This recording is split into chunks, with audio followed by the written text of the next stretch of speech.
speaker is Moses Ademola, and Moses holds global talent visas in both the UK and the USA, which is an exceptional achievement and a strong example of what strategic positioning can help us achieve. So today he'll be speaking to us on alternative pathways and the global talent route. Moses, thank you for joining us. Over to you, sir. Hello, and good evening, good afternoon, depending on wherever you're joining from. I'm going to turn on my video so you can just see my face, and I'll turn it off to avoid distraction, and I'll share my screen and kick off right away. I believe you can see my screen and you can hear me okay? Yeah. Yes, perfect. All right, I have limited time and I have so much to talk about. So I'll run quickly down through 18 slides, and I hope at the end of my session, you're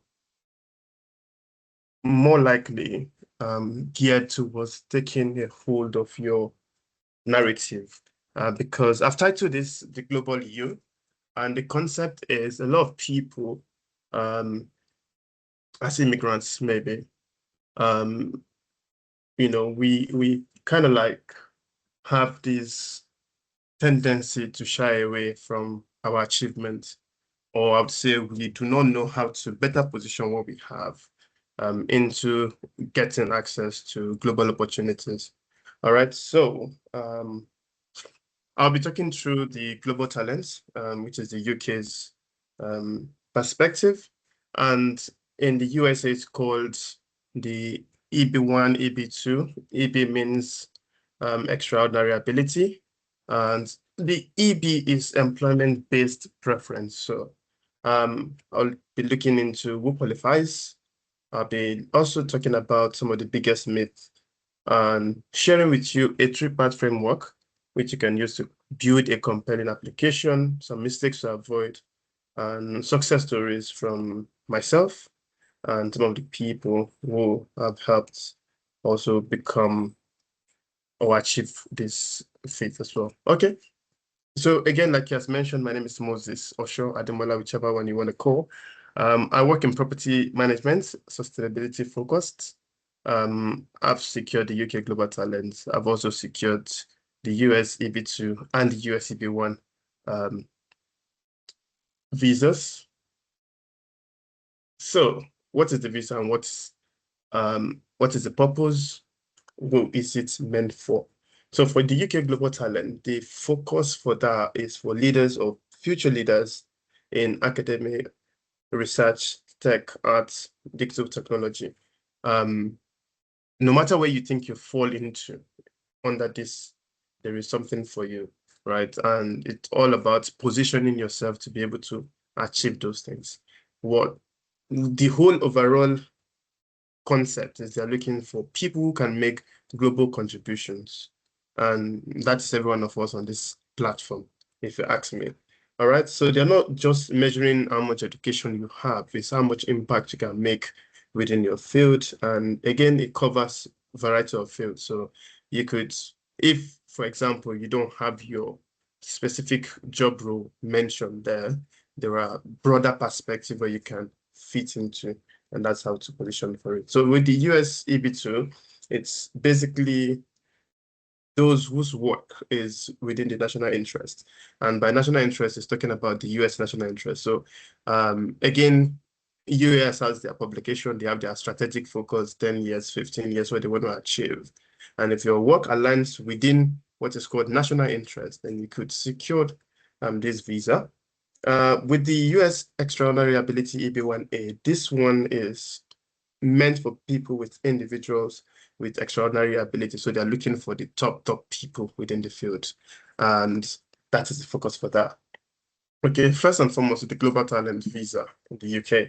So there are two ways to go about it. So you either could have won a prestigious award, okay? Prestigious award, there's a list on this link. I could share the slide with the host, and probably you can get it after the session. And if you click on this link, it takes you to the gov.uk website, and it basically has a list of eligible awards. If you won or you have won any of these awards at any point in your career, then you go straight to an application, pretty much easy. You get fast track, and yep, Global Talents is yours. If you have not won any of these awards, what then is for you? So you need to go to a two-stage process. The two-stage process means you need to get an endorsement, okay, from an endorsing body, which again, the UK government has a list of endorsing bodies. And if you get an endorsement, then you then proceed to applying for the Global Talents visa, okay?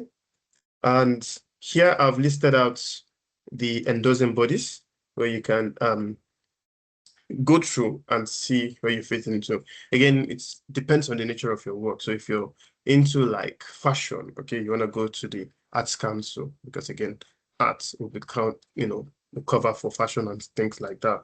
If you're into tech, then Technician is best for you.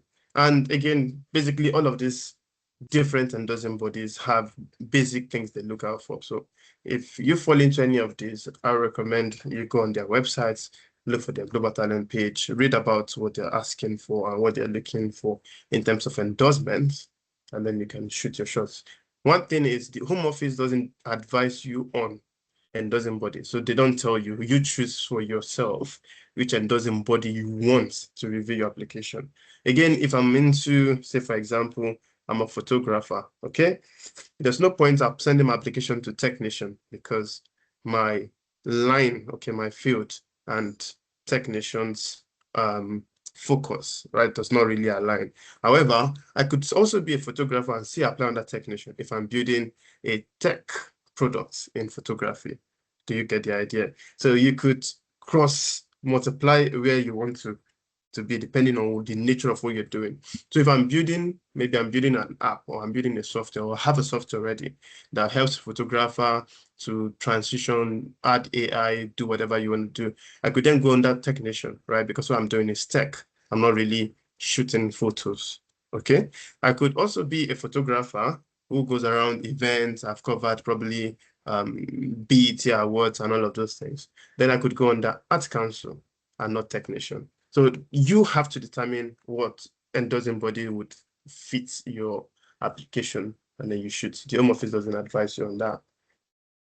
Again, going to the US National Interest Waiver, this basically allows you to get a green card, right? And you do not need to get a job offer to get this green card. So it's not like it's a sponsored kind of visa. So there's no sponsorship required.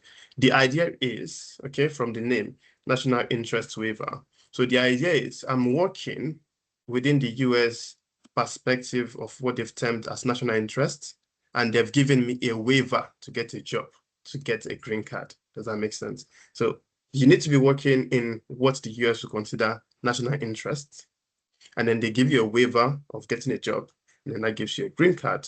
So again, it's usually would say people within sciences, postdoc researchers, PhD students, and all of that. Well, the myth is I don't have a PhD. Okay, I don't have no PhD. I've gotten the Global Talents, I've gotten this visa. I don't have a PhD, right? Doesn't mean that if you have a PhD, okay, it puts your application a step ahead, isn't it? But you don't necessarily need to have a PhD before you can apply for these things. All right. Again, what are the requirements? So the basic requirements for the EB2NIW is you need to have a bachelor degree and 5 years work experience within the field, okay? Or you have a master's degree, okay, and a PhD. And for exceptional abilities, you don't, in some cases, you wouldn't necessarily require to have these degrees or a master's or a PhD and all of that if you consider what you're doing as exceptional, okay? So if you have an exceptional ability, you wouldn't need this master's degree, you wouldn't need all of this experience and all of that. So again, it works differently. It's all about what do you have and how do you want to position it to get where you want. But majorly, for EB2, they look at 3 things in your application, okay? You basically need to write a petition, and in your petition, they look at 3 prongs, as they call it, under the USCIS, okay? So the first thing they look at is what you're presenting to the US. Does it have 2 things, right? First, substantial merits and national importance, okay? So your application might have importance, okay? The US is looking to transition into becoming the AI world leader. You are building something in AI, Okay, national importance, right? Agreed. Does he have merits? Okay, is it something that can transition into commercial use? Okay, so again, it's not just having importance. Importance is good, but what is the merit? Does it have substantial merits? Does it have ability to generate employment for other people? How does it benefit the US and the globe at large, right? So that's the first thing they look at. The second thing they look at is, are you able, okay? Are you able to advance this field that you're presenting to us? So I have a background in property management, and now I've submitted my application. Let's say the national importance, the national part of the national goal of the US is, say, automobile transition into electric and battery storage, whatever. Now I have a background in property, and I'm applying under that. Okay, you can see that I do not have, right? I'm not positioned to advance what I'm submitting to them, although it is of some national merit, right, or national importance, but I'm not able to do it because I do not have a portfolio of evidence that has built me into someone that's a leader in that field. So again, people like that, you get your application rejected because you're applying in a position or in a field which again you have determined to have national importance, but you do not have the skills and the knowledge required for you to advance in that field. So they won't grant you that. Okay. And the third thing they look at is, what is the beneficial nature of your work to the United States? And why should they waive the job offer requirements? So technically you need a sponsorship, you need a job and all of those things. Now what you're applying that you want them to waive that requirement for you. So what benefit does it give to the United States to do that? Okay. I believe I need to rush because of my time. With EB1 extraordinary ability, basically this one, you don't need any of those requirements of having a master's degree or a PhD and all of that. You don't really need it, right? What they look at is you need to meet 3 of 10 criteria. Again, there are two ways, just like the global talent. So if you have an award, then you can apply directly. If you don't have an award, you need to meet 3 of 10 criteria. I'll show you the criteria in the next slide. And so this is 10 criteria, and you need to be able to demonstrate that you meet 3 out of 10. Usually I advise that you meet at least 6 out of 10, okay? Because you do not know what criteria, right, the reviewing officer is going to approve and what is going to get rejected. So the more, the better, okay? But you only need 3 to qualify for this. First things first is, do you have an award that is nationally or internationally recognized? Okay. Secondly, you need to have membership in organizations that require outstanding achievements. In this case, they're not looking for membership that you pay to get. They're looking for membership that, that is, within a field that requires you to be at a certain level before you can get that level of membership. So things like maybe if you're within the engineering profession, like if you have Koren, okay, or NIQS or whatever it is that you have, right? Some of this membership are part of the things you can submit to them to say, okay, these people, I don't just need to pay money to get the membership. I need to have, gotten to a certain point in my career before I can earn this membership. Okay, do you have published materials in the media? Have you been invited to judge the work of others? Have you published anything? Have you displayed your work at exhibitions or showcases? Do you lead roles in your organization? So this is even very important, like for people like myself, who are, I was working in a job before I applied for all of this. And the most important thing is the role I was doing was a critical role, and the organization was a distinguished organization. So I wasn't just doing it in any organization.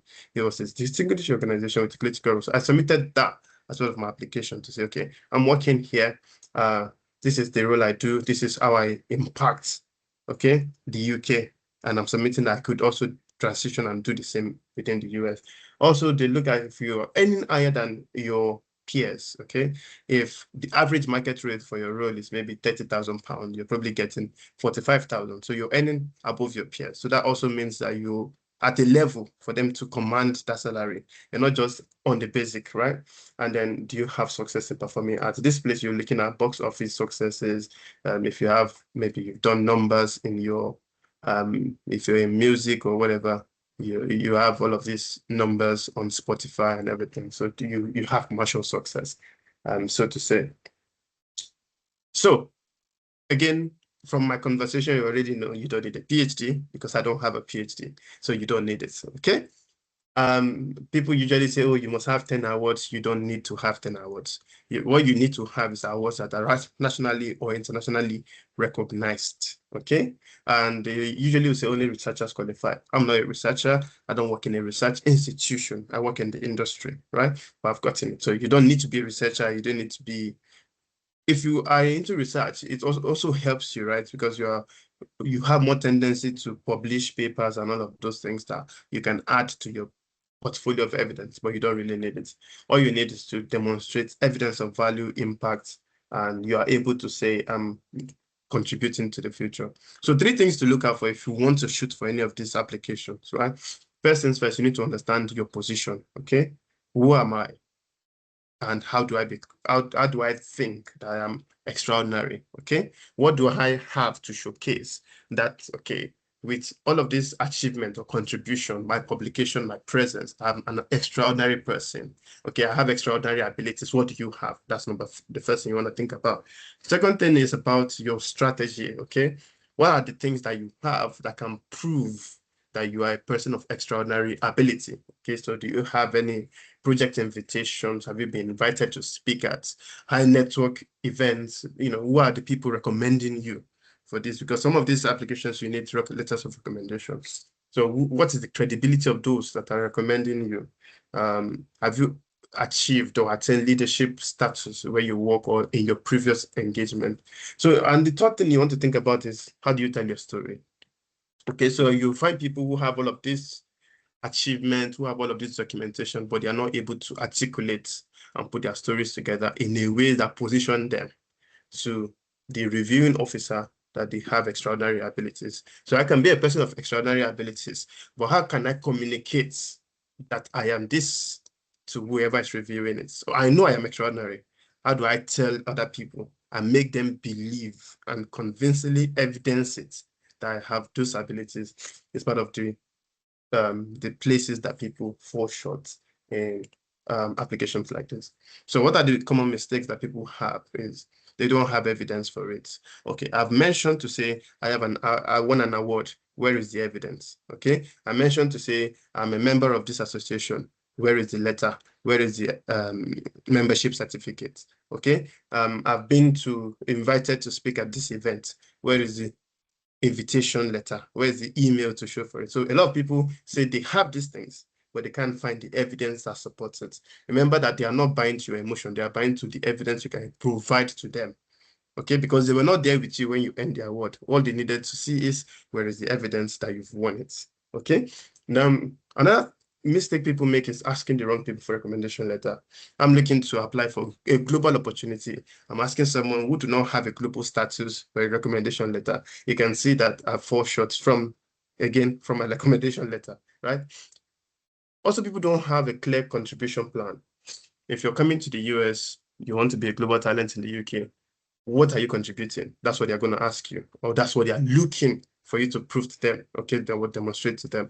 What are you going to contribute to the UK, to America? Again, you have to be able to demonstrate, convincingly say to them, this is my future plan. In 5 years, I want to be doing this, I want to be doing that. And this is how it benefits the country that you're applying to. Okay. Rather than waiting to be ready because you will never be ready, I think I would say to you, position yourself, get your evidences together, ask for the good people for recommendation letter, think about what you want to contribute in terms of future plans, and shoot for it. Here are some of the applications approval from myself and some of the people who has worked alongside myself to help them put the applications together. Okay. Disclaimer, I'm not an immigration officer. I'm not an immigration lawyer. So this is just a disclaimer, but I can support you. If you have any questions, I can answer them. Okay.